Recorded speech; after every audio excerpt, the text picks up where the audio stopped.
اعوذ باللہ من الشیطان الرجیم بسم اللہ الرحمن الرحیم۔ عزیز دوستو، آئیڈیا فاؤنڈیشن فورم میں آپ سب کو خوش آمدید کہتا ہوں۔ آج ہم ریسرچ ٹاپک کائنات اللہ کے گیت سناتی ہے، کائنات اللہ کے گیت سناتی ہے پر گفتگو کریں گے۔ تخلیق اپنے خالق کی مہارت کی عکاسی کرتی ہے، اسی طرح کائنات کی تخلیق بھی اپنے خالق کی مہارت کی عکاسی کرتی ہے۔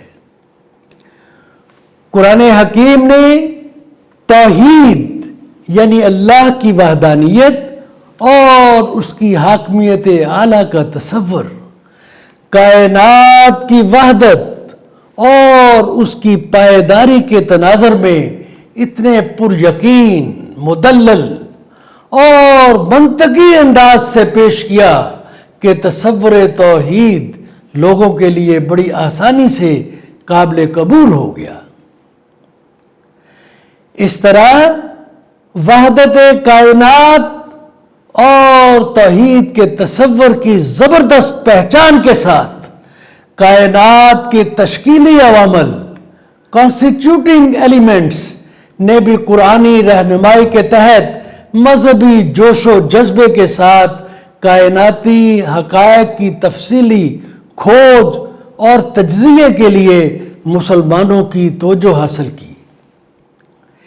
اسی ذہنی رجحان نے اسلام کی ابتدائی صدیوں کے دوران مسلم دنیا میں علمی و فکری سرگرمیوں کی نئی وسعتیں کھولنے میں زبردست رول ادا کیا۔ عزیز دوستو، قرآن حکیم نے انکشاف کیا ہے کہ زمین ستاروں کی دنیا یعنی ملکی وے کہکشاں کے پڑوس میں واقع ہے۔ اس سے اللہ کی تخلیق اور اس کے کائنات کی وسعت کا اندازہ ہوتا ہے۔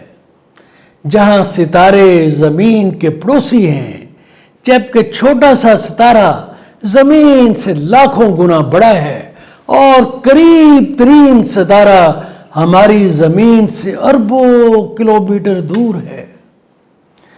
کائنات کی اس وسعت و عظمت کا ذکر سورہ فصلات اور سورہ الملک میں دیا گیا ہے۔ کائنات کا اصل سائز انسان کو معلوم نہیں ہے۔ سائنس ہمیں آج بتاتی ہے، ٹوڈے سائنس ہمیں آج بتاتی ہے کہ کہکشائیں کلسٹروں، گروپس اور سپر کلسٹروں میں تقسیم ہوتی ہیں، جبکہ سورہ الحجر کی آیت 16 میں اس حقیقت کا 1400 سال پہلے انکشاف کیا گیا تھا۔ ترجمہ سنیے۔ اور یقیناً ہم نے آسمان میں ستاروں کو سٹارز، بلینز آف سٹارز، بہتر انتظام کی خاطر مضبوط قلعوں اور برجوں میں ترتیب دیا ہوا ہے، اور ہم نے اسے دیکھنے والوں کے لیے خوبصورت بنایا ہے۔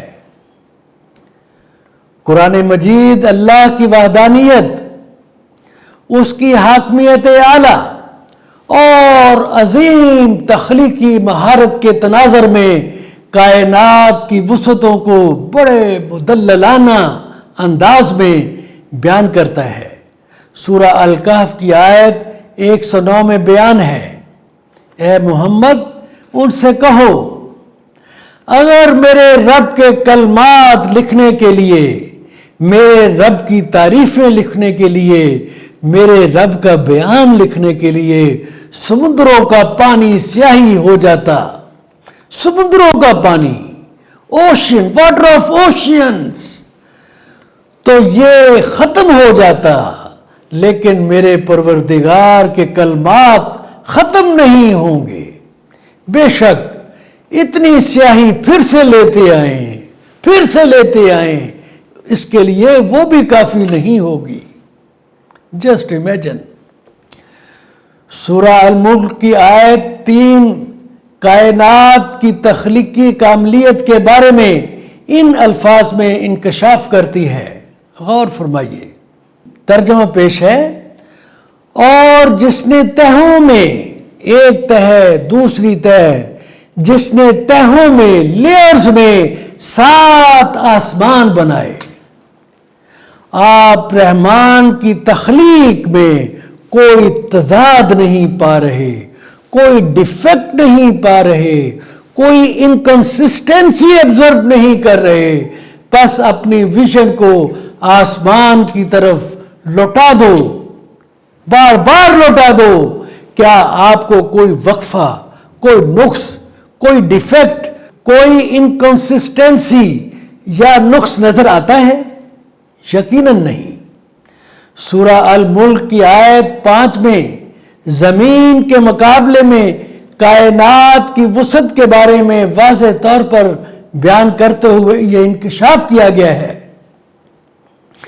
کہ اربوں ستاروں پر مشتمل ملکی وے کہکشاں زمین کے پڑوس میں ہے۔ کہنے کا مقصد یہ ہے کہ اگر پڑوس اتنا وسیع ہے کہ جس میں بلینز، کھربوں، اربوں سٹارز ہوں، تو باقی کائنات کی وسعت کیا ہوگی؟ آیت بیان کرتی ہے، اور یقیناً ہم نے ستاروں سے قریب ترین زمینی آسمان کو خوبصورت بنایا ہے۔ عزیز دوستو، تاحال today up to now science نے جس حد تک بھی کائنات کو دریافت کیا ہے اسے معلوم یا مشاہداتی کائنات کہا جاتا ہے۔ اگرچہ مستقبل میں مشاہداتی کائنات کی حدود میں فکری ارتقاء کے ساتھ ساتھ اضافہ ہوتا رہے گا، مگر نامعلوم کائنات پھر بھی آئندہ آنے والی نسلوں کو حیرت میں مبتلا رکھے گی، کیونکہ کائنات کی توسیع اب تک انسانی فکری ارتقاء سے کہیں زیادہ تیز رہی ہے۔ آج سائنس نے بھی اس کو تسلیم کیا ہے۔ پچھلے 13.8 بلین سالوں میں کائنات میں مسلسل توسیع ہوتی رہی ہے۔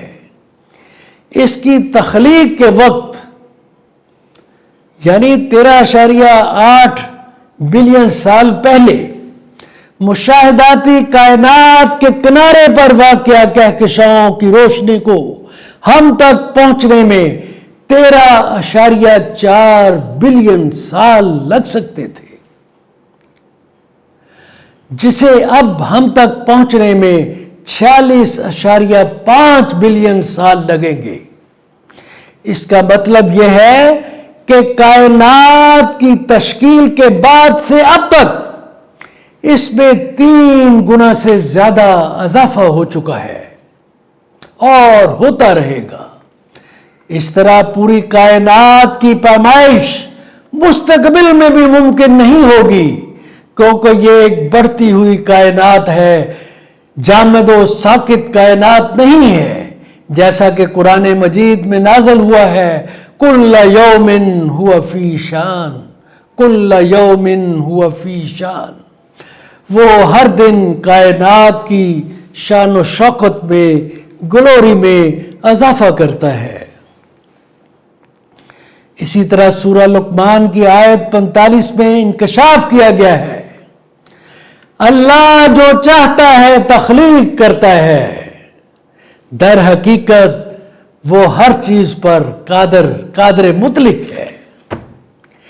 دراصل یہ آیات کائنات کے تمام معاملات پر اللہ کی لامحدود تخلیقی قوتوں اور مطلق حاکمیت اعلیٰ کے متعلق عظیم صفات کی طرف اشارہ کرتی ہیں۔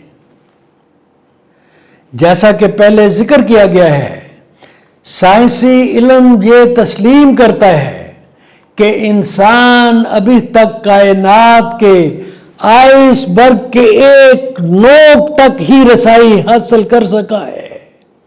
نوک تک یعنی ٹپ آف دا آئس برگ. آئس برگ ٹپ آف دا آئس برگ. اتنا محدود نالج ہے. لہذا اللہ کی تخلیق کا دائرہ کار اس کی لامحدودیت کے پیش نظر انسانی تخیل اور فہم سے بالاتر ہے، اور انسان کے محدود دماغ کی بنا پر بڑھتی ہوئی تخلیق کا ایک بڑا حصہ نامعلوم حدود ہی میں رہے گا، جسے قرآن حکیم میں غیب کہا گیا ہے اور اس کو ایمان کا حصہ بنایا گیا ہے. عالم امر کا، یہ تو عالم ظاہر ہے، عالم امر کا سلسلہ غیب ایک الگ غور و فکر کا بحر بے کراں ہے، جیسا کہ سورہ بقرہ کی آیت 3 میں ان سین کا، غیب کا تذکرہ کیا گیا ہے. اللہ کی تخلیق کا مکمل احاطہ کرنے میں انسان کی بے بسی کو ہیلپ لیسنس کو سورہ الانعام کی آیت 103 میں بہترین الفاظ میں بیان کیا گیا ہے. ترجمہ سنیے. کوئی بصیرت اس کی گرفت نہیں کر سکتی، لیکن سب کچھ اس کی بصیرت کی گرفت میں ہے. یعنی خدا انسان کی گرفت سے، انسان کی سوچ سے بہت بالا ہے، لیکن پورے کی پوری کائنات اس کی بصیرت میں مکمل طور پر شامل ہے، اور وہ نہایت لطیف اور خبردار ہے. انسان کی اسی طرح کی حدود و قیود کو سورہ کہف اور سورہ لقمان میں بھی بیان کیا گیا ہے. موقع ملے تو ان کا ضرور مطالعہ فرمائیے. لہذا یہ صرف اللہ ہی کے الفاظ ہیں جو اس کی تخلیق کے اسرار و رموز پر ٹھیک طور پر روشنی ڈال سکتے ہیں. اللہ کی تخلیقی سرگرمیوں پر گہری بصیرت کے حصول کے لیے قرآن مجید کی کچھ آیات نوٹ کی گئی ہیں. آئیے اسکرین پر دیکھتے ہیں. عزیز دوستو، کائنات اللہ کی عظیم تخلیقی قوت کی علامت ہے، سمبل ہے. اسکرین پر دیکھی گئی قرآنی آیات میں یہ حقیقت بڑے مناسب طریقے سے بیان کی گئی ہے. کچھ اور آیات بھی ہیں جو اللہ کی تخلیقی سرگرمیوں پر اس کے قادر مطلق ہونے کو ظاہر کرتی ہیں اور بتاتی ہیں کہ کس قدر آسانی کے ساتھ، ایز، کنوینئنس کے ساتھ، کمفرٹیبلی اس کے حکم کی تعمیل ہوتی ہے. ادھر حکم ہوا، ادھر تعمیل ہو گئی. اللہ کا محض ایک اشارہ کرنا تھا کہ یہ کائنات وجود میں آ گئی. اس حقیقت کو سورہ یاسین کی آیت 82 میں ان الفاظ میں بیان کیا گیا ہے. غور فرمائیے. انما امرہ اذا اراد شیئا ان یقول له کن فیکون.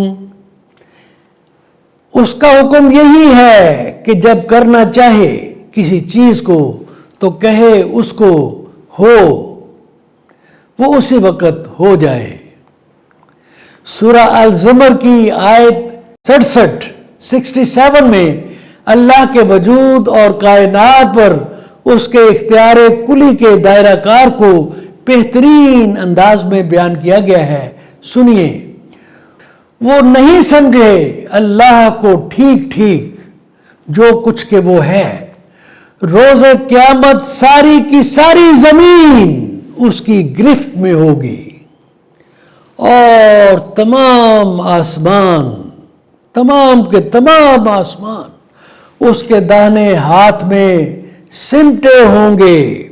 وہ پاک ہے اور ان سے بہت بلند جن کو وہ اس کا شریک ٹھہراتے ہیں۔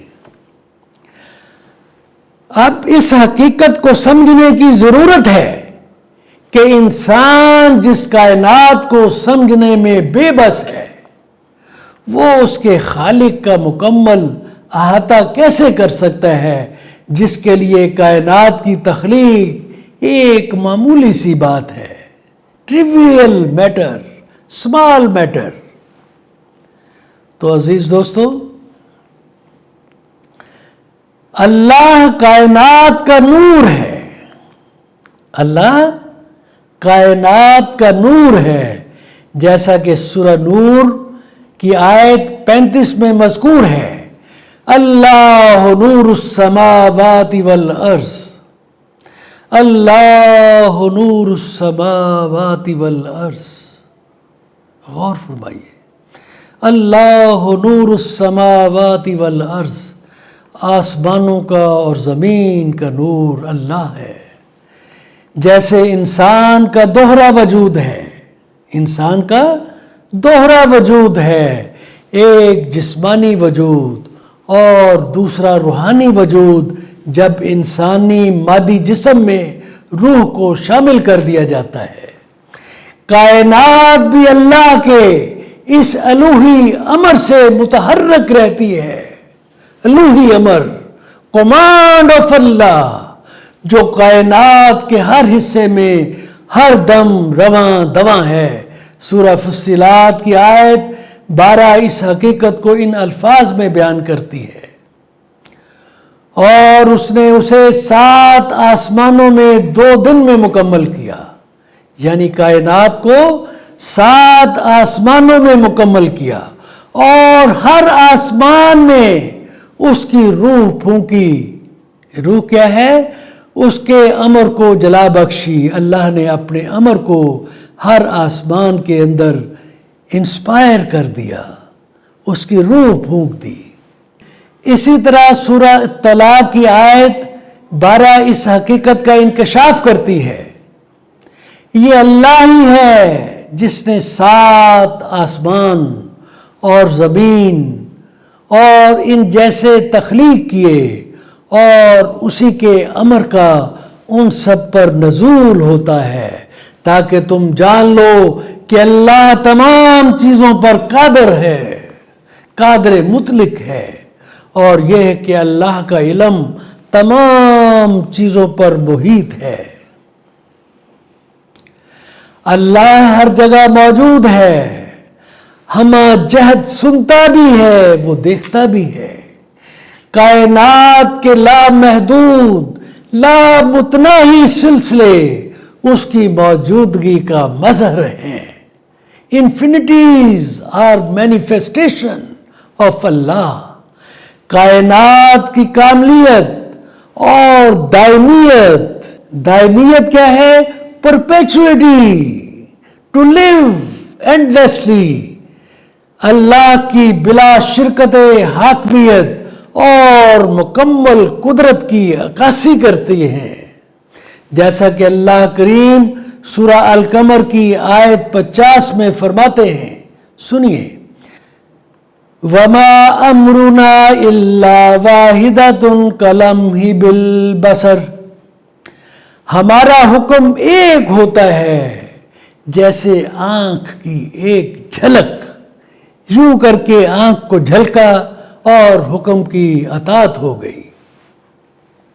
کائنات کی وحدت اور اس کی نقص سے پاک تخلیق اللہ کی وحدانیت اور کامل حاکمیت کی عکاسی کرتی ہیں، اور تخلیق یا حاکمیت میں کسی طرح کی بھی شرکت و معاونت کو رد کرتی ہیں۔ سورہ الملک میں انسان کو چیلنج کیا گیا ہے، انسان کو چیلنج کیا گیا ہے کہ وہ کائنات کا مشاہدہ کرے، اس کو کائنات میں کوئی نقص یا جھول نظر نہیں آئے گی، کوئی ڈیفیکٹ نہیں ملے گا، کوئی انکنسسٹنسی نہیں پائے گا۔ کائنات کی طرح اللہ کی کائنات پر حکمرانی اور اسے منظم کرنے کی قدرت اور حاکمیت بھی بے مثل و لازوال ہے، لاجواب ہے۔ وہ کائنات کا الوالی یعنی قادر مطلق گورنر ہے، حاکم ہے۔ وہی ہے جس کے حکم کے تحت پرندے پرواز کرتے ہیں، بادلوں کی آمد و رفت، ان کی گرج، بجلی کی چمک، اولوں کا پڑنا، بارش کا برسنا، سب کچھ اللہ ہی کی مقرر کردہ قوانین کے تحت ہوتا ہے۔ ہر مخلوق کی نقل و حرکت اللہ کے مقرر کردہ دائرے کی پابند ہے۔ یا معشر الجن والانس ان استطعتم ان تنفذوا من اقطار السماوات والارض فانفذوا لا تنفذون الا بسلطان۔ غور فرمائیے، اللہ ہی ہے جس نے دن رات کی باری لگا رکھی ہے، کائنات کے استحکام کو یقینی بنانے کے لیے سورج، چاند اور ستاروں کو اپنے مخصوص مداروں میں چلتے رہنے کا نظام دوام دیا ہے۔ اللہ کی تخلیق کردہ پوری کائنات ایک مربوط یونٹ ہے، یونٹی ان ڈائیورسٹی، جو پوری طرح سے اللہ کی مرضی کے تابع ہے۔ کائنات کے انگ انگ میں ایک ہی امر ربی جذب بھی ہے، متحرک بھی ہے اور موجزن بھی ہے۔ یہ کائنات ہر لمحہ اللہ کے سامنے سر تسلیم خم کرتی ہے۔ اللہ اکبر۔ کائنات کا ہر ذرہ لا الہ الا اللہ کا ورد کرتا ہے، اللہ کا فضل چاہتا ہے۔ پوری کائنات کی ایک ہی خوشبو ہے، ایک ہی دھڑکن۔ اللہ کا نور آسمانوں اور زمین کی روشنی ہے، یہی خوشبو ہے، یہی دھڑکن ہے، یہی ساز ہے، یہی آواز ہے، یہی گیت ہے، یہی سنگیت ہے۔ یہ نور پوری کائنات کی متحرک روح ہے جو اس کے سارے معمولات کو مربوط اور اس کے استحکام کو کاملیت عطا کرتی ہے، کاملیت عطا کرتی ہے، پرفیکشن عطا کرتی ہے۔ اس کی خوشبو ہر سو پھیلی ہوئی ہے، ہر طرف پھیلی ہوئی ہے، ہوا کی سرگوشی میں، پھول کی لمس میں، کلی کی چٹک میں، چاندی کی ٹھنڈی میں، ستاروں کی چمک میں، موجوں کی روانی میں، بادلوں کی گرج میں، ایٹم میں پنہاں راز میں، سمندر کی مد و جزر میں، قوس و قزح کے رنگوں میں، ندی کی پرکشش بہاؤ میں، ہر جگہ اللہ کا نور ہے، اللہ کی شان ہے، اللہ کی عظمت ہے۔ وَلِلَّهِ الْمَشْرِقُ وَالْمَغْرِبُ فَأَيْنَمَا تُوَلُّوا فَثَمَّ وَجْهُ اللَّهِ۔ مشرق بھی اور مغرب بھی خدا کے ہیں، لہذا جس رخ بھی رجوع کرو گے وہاں خدا کا چہرہ موجود ہے۔ He is omniscient, He is omnipresent، ہر جگہ موجود ہے۔ هو الأول والآخر والظاہر والباطن وهو بكل شيء علیم۔ وہی اول، وہی آخر، ظاہر بھی وہ، پوشیدہ بھی وہ، اور وہی ہر چیز کا علم رکھتا ہے، وہ ہر چیز کو جانتا ہے۔ عزیز دوستو، اس کے ساتھ ہم آج اپنی گفتگو کا اختتام کرتے ہیں۔ یہ پروگرام اردو اور انگریزی دونوں زبانوں میں ریکارڈ کیے گئے ہیں۔ ان کی ویڈیوز آئیڈیا فاؤنڈیشن کی ویب سائٹ، اس کے یوٹیوب چینل اور فیس بک پر دیکھی جا سکتی ہیں۔ پچھلی ویڈیوز اور تحریری کاپیاں بھی فاؤنڈیشن کی ویب سائٹ پر دستیاب ہیں۔ پڑھنے کے شوقین خواتین و حضرات ان سے استفادہ کر سکتے ہیں۔ آج کا لیکچر نمبر 80 ہے۔ براہ کرم اس پروگرام کا کوڈ نمبر نوٹ فرما لیں، idea 1BR1، web site www.ideafoundation.com.pk۔ تمام دوستوں سے گزارش ہے کہ اس نیک مقصد کے حصول میں اپنا حصہ ڈالنے کے لیے فاؤنڈیشن کی یوٹیوب ویب چینل کو ضرور سبسکرائب کریں۔ آپ کی شرکت کا شکریہ۔ اللہ حافظ۔